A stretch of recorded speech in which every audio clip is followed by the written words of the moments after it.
Management Research. Hello and welcome to the Management Research podcast. I'm your host, Dr. Eugene.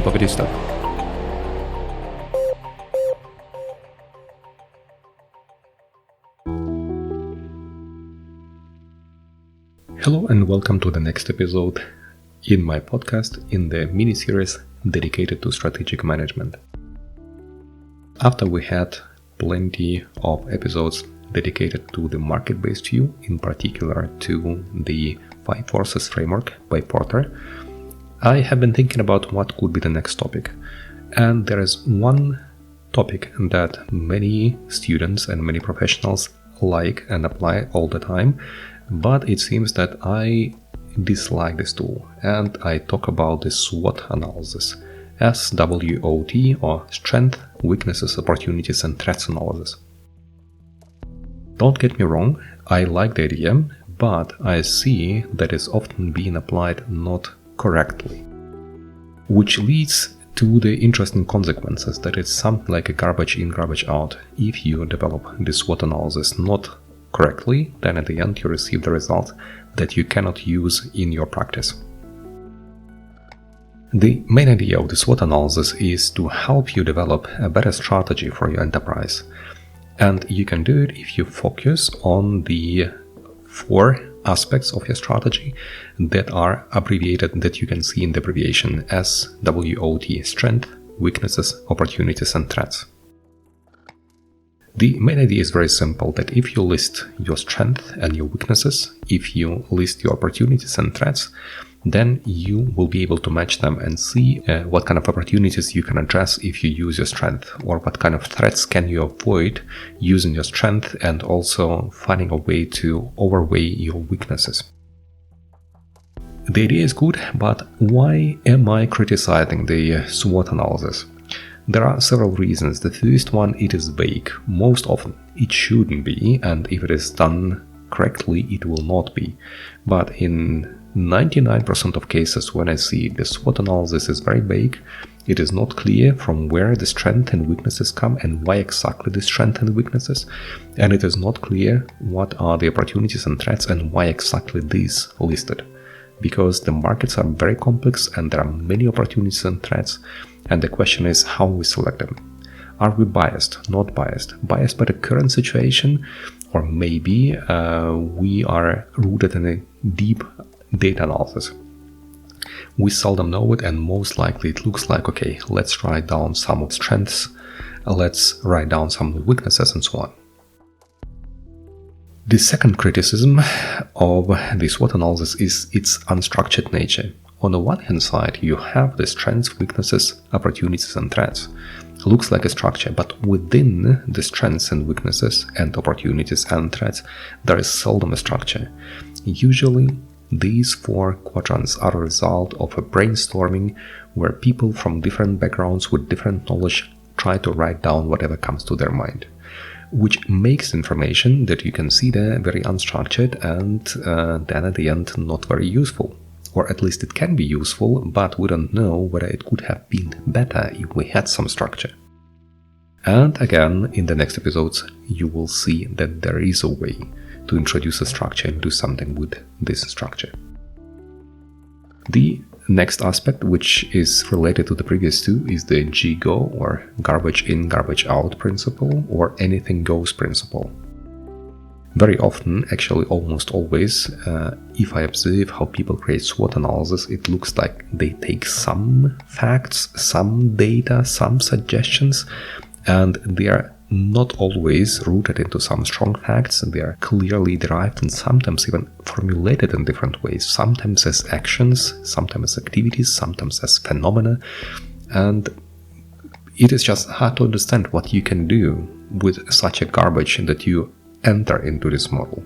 Most likely you will find something, but the quality of this something would be doubtful. The other issue of the SWOT analysis is that it often identifies the issues but seldom provides solutions. Solutions is just a suggestion, and more interestingly, this is a suggestion based on the biased or skewed inputs that you entered in your SWOT matrix. If you mentioned 2 opportunities, maybe there were a dozen, but you mentioned only 2. And then you have 3 strengths, and maybe you have many more, but you listen to these 3. Then you try to address the few opportunities with a few listed threats, which may be not so useful, or it's nice to know that there are many things that you possess and there are different opportunities or threats on the market, but you need to be very precise about how to act and what to do with them. Again, it is possible, but it is something I seldom observe. The next criticism, I have a list of criticisms, and the next one is the not prioritizing issues. I have seldom seen the SWOT analysis where people prioritize the strengths, where they really say we have the, let's say, 10 strengths, and this is the strongest strengths and this is the lowest one, and so on. Usually they are just listed in an ad hoc principle. The same relates to opportunities, to threats, to weaknesses.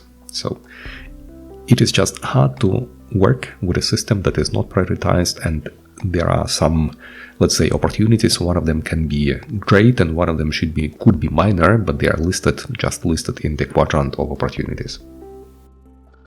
The next aspect is if you perform the SWOT analysis in a regular way, as I observe by many students and professionals, and they list some things, some activities, name some phenomena, and they are very abstract and actually could fit almost all 4 quadrants. And it is interesting to know. I'm thinking whether I can give an example without actually skewing or without biasing you for the future things, but I think I will not do it. But just look in 1 or 2 of different SWOT analysis and you will discover that different things could have been mentioned both as a weakness and can also be mentioned as an opportunity. It sounds weird, but if they are formulated not rigorously enough, they may fit any quadrant. Which means that if we make the SWOT analysis and try to explain it to somebody else, or leave it on the paper and try to get to it in 1 or 2 weeks, we may not even understand what we mentioned by this. Finally, the SWOT analysis may not reflect the reality of the business. Very often we mention different things and we are in the state of mind we think about something that stands in front of our eyes, but there are many things that we don't know. Many trends that we have not discovered or have not observed, different phenomena, technologies that came to the market, and we are not aware of them, which makes the analysis a kind of internal loop within our brains that makes us think that we can do something on the market, but actually we cannot. What you can do with a SWOT analysis, and we shall dedicate several episodes to this one. First, make them concrete. Introduce structure, and I'm going to provide you with some ideas regarding the structure. Use reliable and factual infos. Here I cannot provide you, I can just tell where you can find information and how you can use them. Work out solutions based on the scheme that I'm going to provide you with, how exactly you can match the strengths and weaknesses and strengths and opportunities and strengths and threats and so on. Prioritize all the things that you write down in your SWOT analysis, and what I tell to my students as real SWOT analysis, here are several pages of information, and in the final matrix you present only few of the information that you analyzed, but always show that you analyzed a lot of information to your professor, to your supervisor, to your manager, and make them prioritized and show the most important ones and the more dangerous one for the threats and the weakest one for the weaknesses. I also recommend you using reliable frameworks, for instance, to understand what exactly should be where, and we're going to talk about it relating to our previous episodes from the market-based view and capability-based view. We talked about capabilities-based view many months ago, but you can find all the episodes there and they will be useful. And finally, think about the external validity. The problem, as I told you, the last criticism is that the SWOT analysis may not reflect the reality of the business life. But interestingly, there is plenty of information about successful projects of different firms, and if you find them and could show that the solutions that you propose with your SWOT analysis used to be applied in different spheres even many years ago, then you will show that the idea that you present, that you develop in your SWOT analysis, can live and can be very helpful. So you kind of show the external validity. So what you developed may also hold in real life. More about not the criticism, but about how to address them in the next episodes. I hope I evoked your interest. Wish you all the best, and see you next week. Bye-bye.